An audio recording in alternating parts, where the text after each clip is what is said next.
Hello everyone, I'm Kyle Kelk and this is my Project 1 reflection. I'd like to start off with talking about what went well. And though it sounds simple, getting the code to work actually went really well for me and better than expected. Except for a couple of things that kinda caught me off guard. And that being said, the biggest thing that didn't go well was I just made simple mistakes in my code that weren't code breaking, so I never noticed them, but after they were pointed out were sloppy mistakes that shouldn't happen in code.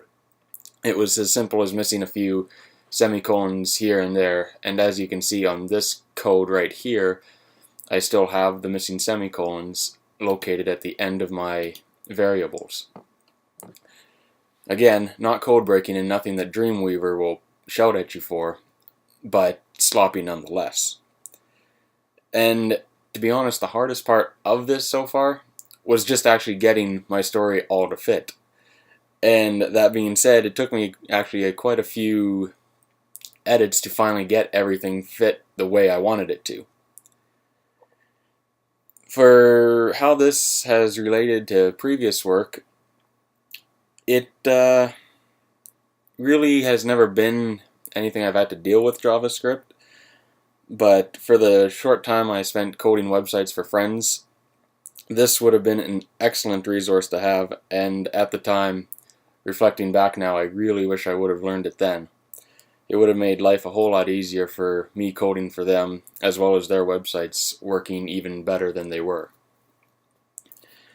And looking to the future, all I can say is JavaScript is going to be a great asset for coding, for websites, for apps, and it's going to be a great building block towards understanding future coding languages a lot easier.